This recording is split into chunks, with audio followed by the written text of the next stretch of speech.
I sound a little disgusting or under the weather, that is because I've had bronchitis for over a month now officially. I keep going to the doctor and getting on antibiotics, but mucus just seems to keep wanting to shoot out of my nose and mouth. Sorry, none of you I'm sure want to hear that, but I'm getting a little annoyed with it. I looked back throughout my videos and I have not had a book haul on this channel since, wait for it, my Christmas book haul. Only in Chapter Stacks will you get a resounding 2 book hauls a year. But let's go ahead and get into it. First is The Realm of Possibility by David Levithan. David Levithan, kind of like John Green, is one of those authors in YA where I literally never ever hear anything negative about. First off, I did not realize how tiny this book was until it came in the mail. From what I can tell from just reading the back, this is told from 20 different points of view, which is insane looking at the size.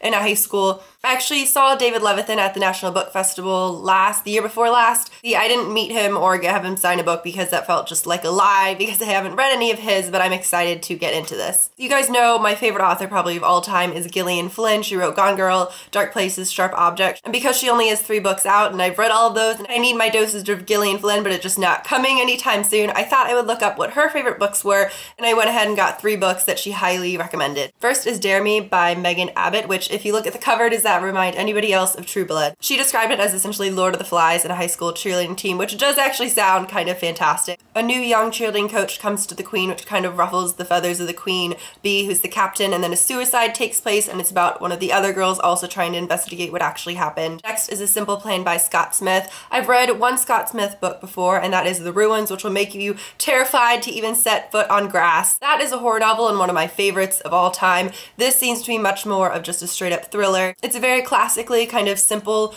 story of 3 men, 2 brothers, and 1 other man coming across a large sum of money. I think in the book it's $4 million they come across in a plane crash, and they come up with a simple plan to try and go ahead and hide the money and keep it for themselves. But of course everything goes awry and terrible things start to happen to the 3 men.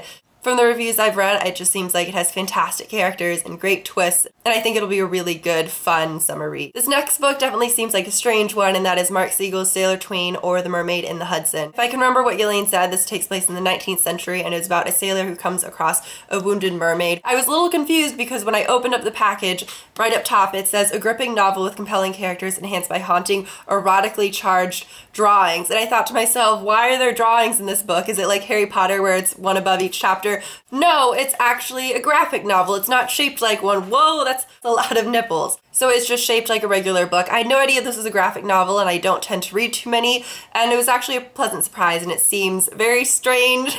I'm really interested in seeing what this is like. I picked up this book upon a recommendation by, I think, Mother Effing Books. This is by Mary Roach, who is a very popular, how do I describe her books? They're funny science nonfiction. And this one here is Bonk, the Curious Coupling of Science and Sex. So much of what people know about sex is just so painfully wrong.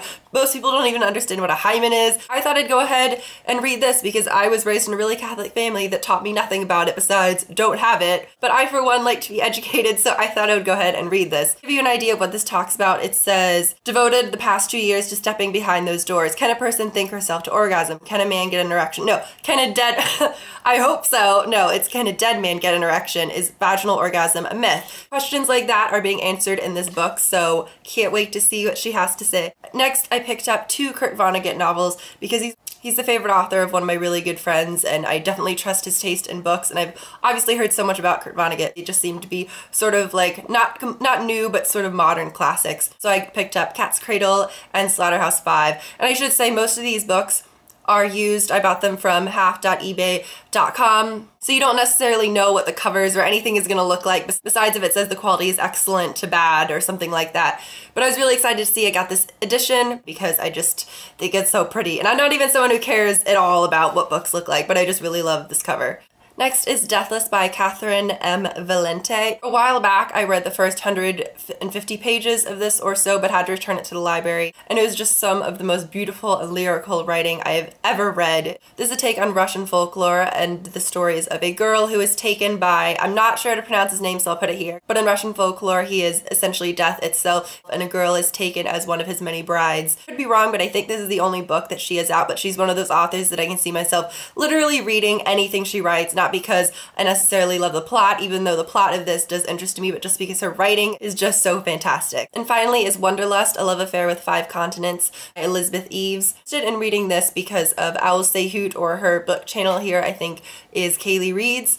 Like her, I'm obsessed with and love travel, and I don't know why I don't read or nonfiction accounts of people who have traveled. This seems to be a pretty divisive book. It seems that people either kind of love this book or despise this book. I've seen the same thing with the way people react to Eat, Pray, Love, but it's about a woman traveling obviously across 5 continents and her experiences with culture and the men and all of that. And this also seems like the type of book I would just want to read during the summertime. So that is my book haul, a pretty big one for at least what you normally see on this channel. And I will of course be reading all these books at some point, but if there's a book you guys really want to see an actual video review of, or maybe more so sooner than any of the others, please go and let me know which ones you would like to see me review. That being said though, I know I did a library haul a little while back and I said I'd be reviewing those books.